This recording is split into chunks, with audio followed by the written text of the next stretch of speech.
please let us know in the chat if you'd like to ask a question. We'll start with Helene St. James. Hi, Mark. Have you had a chance to speak with Steve yet about your future and kind of where you stand? I haven't had a meeting with him yet, no. I think he talked to most of the guys that were leaving town right away. So I'm assuming I'll talk to him the next week, probably 2 weeks, something like that.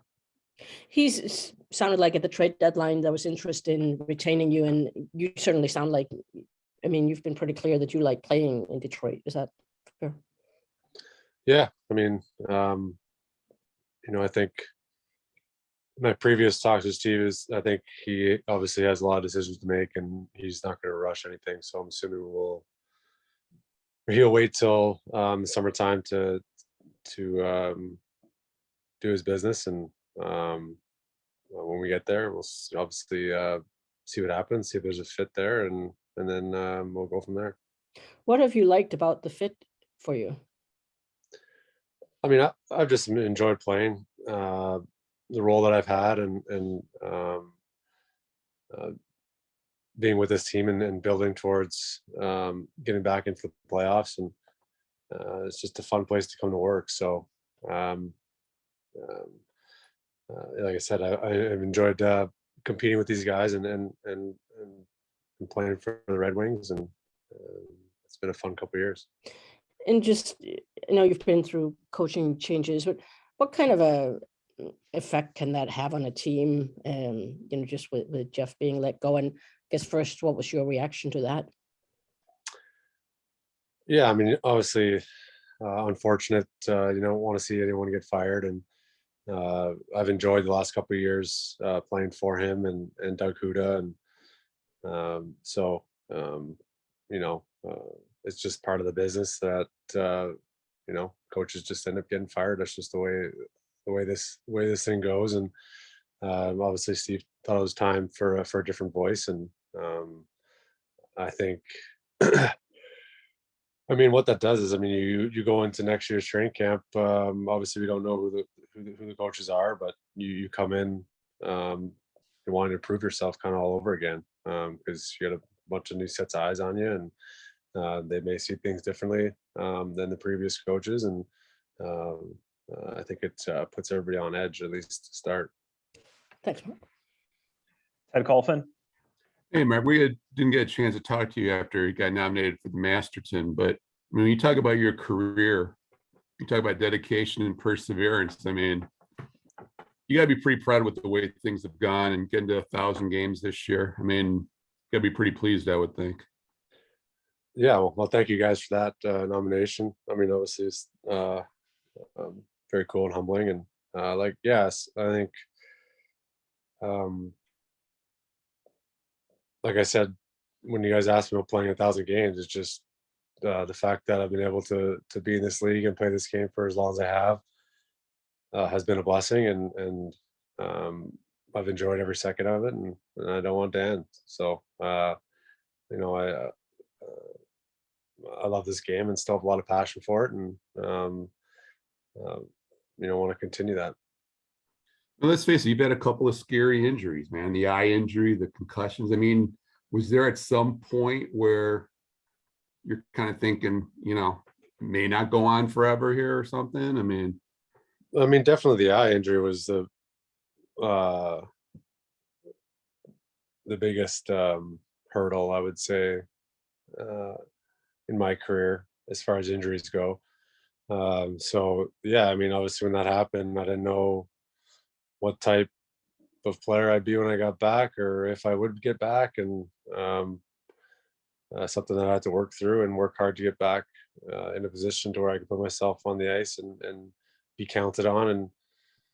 And so yeah, I mean, obviously you never know in this game,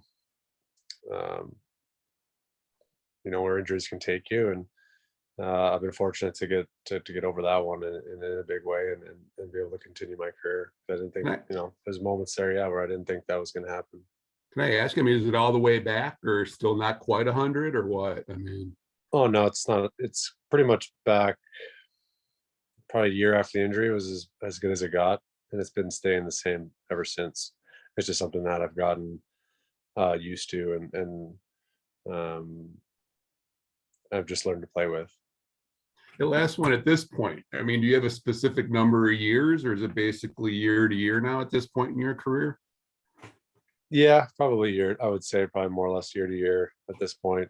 Obviously I want to play as long as I possibly can, but at the same time, I have a family, obviously, and moving from city to city for years on end can get tiring on not only me but definitely my kids and my wife, and you obviously take all that into consideration once you get near the end. But no, I'm looking forward to to playing again next year and then seeing what happens after that. Sounds good. Thanks for this, Mark. No problem. Kevin Allen.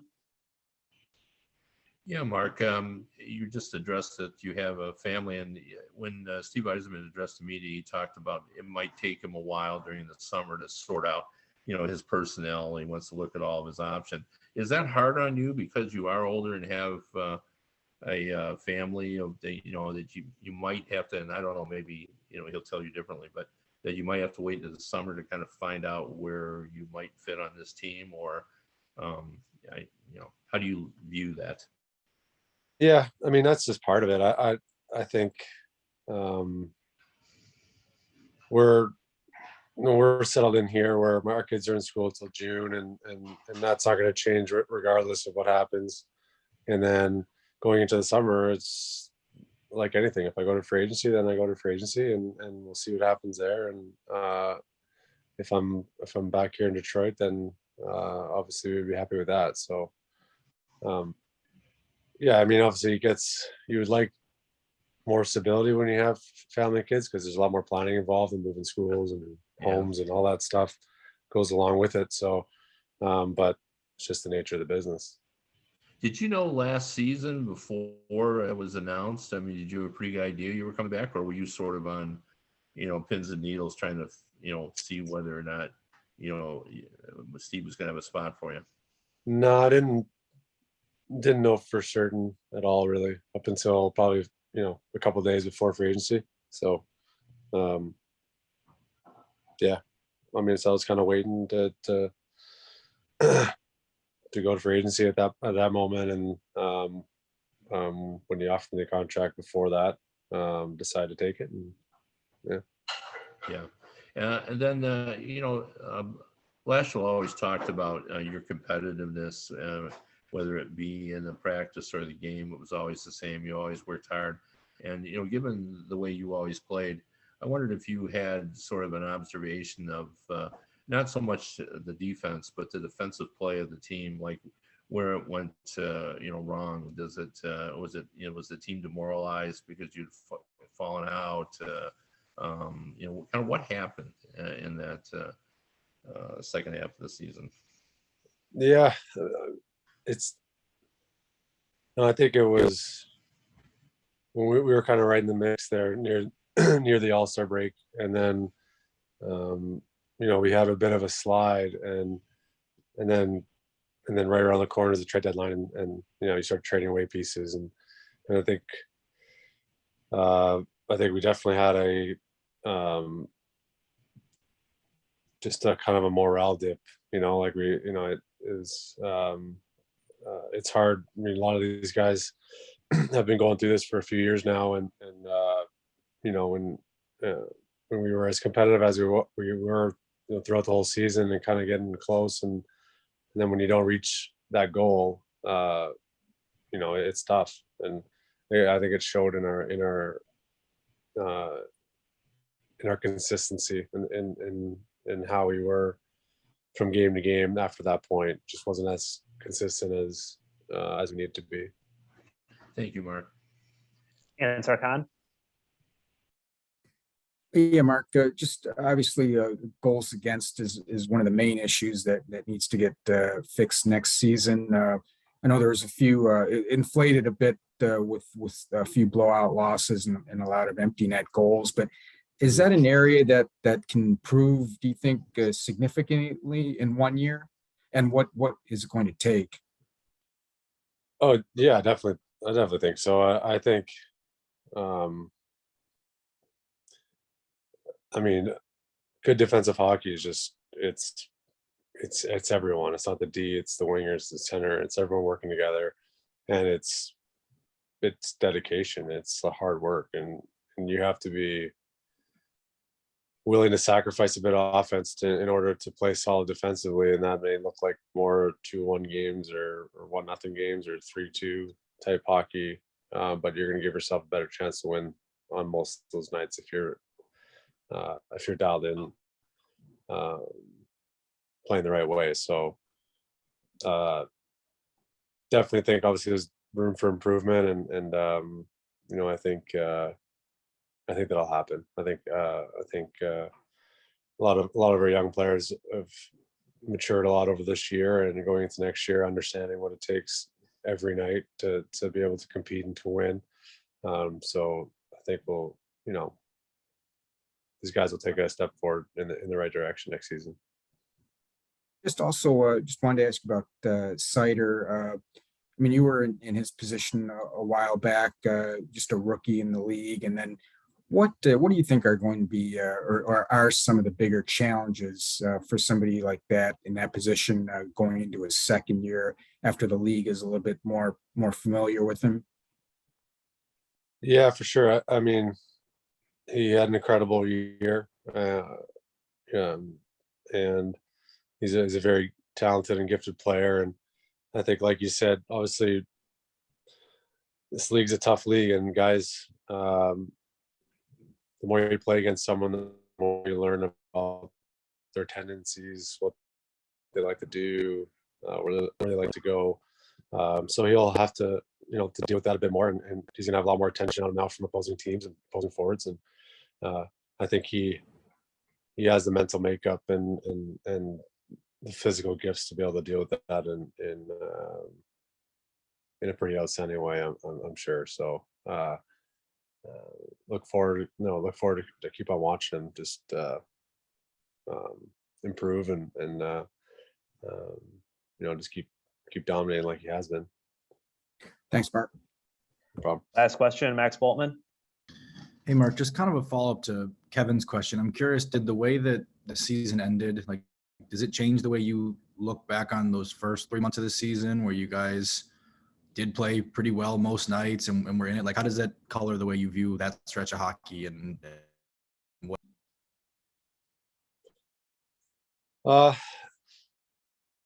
No, I think it's there. I think it's I think it's good that we had a pretty good string of hockey, and I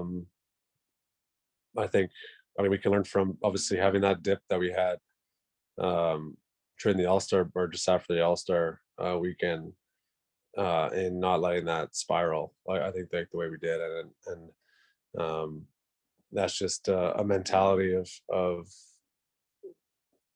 making sure that every game is massive, and it is when you're trying to make the playoffs. It's not easy. Look at all these teams that are in there. They got 100-point seasons, and in order to have 100-point seasons, you need to win a lot of hockey, and so I think just not letting our foot off the gas mentally from the start of the season right through the end will be a big challenge, but I think one everyone is excited for. And then I guess we often get to kind of talk to you and Sam and Dylan after games, especially losses. I'm curious how you see, especially I guess in some of those younger guys who haven't maybe been to the playoffs yet, whether it's Dylan or Tyler, at least been there much. Like, what kind of urgency do you feel from them when you're around them in the locker rooms and just, around the team? Yeah, I mean, you could tell they want nothing more than to have success and to turn this thing and this team into a consistent playoff contender. And so they got the right people in the room pushing them in the right direction to make that happen. There's no doubt about that. I think those guys are great players and good people and are gamers and want to win. And the team's in good hands with all those guys. So it should be an exciting time. Everyone should be really excited to and to keep pushing this thing forward. And then last thing, have you and the brothers scheduled the dream fishing vacation that they got you for 1,000 yet? No, not yet. I haven't. Well, I kind of got to wait on Jordan. I don't know what plan to see about that, but yeah, it's not easy to get 4 of us in the same spot for the same amount of time. So I'll have some work to do there, but looking forward to it once we get it on the books. Well, enjoy. Thank you. All right. Yeah. Thanks, guys. Really appreciate everything over the year. All right, Thanks, those are all the Mark. questions.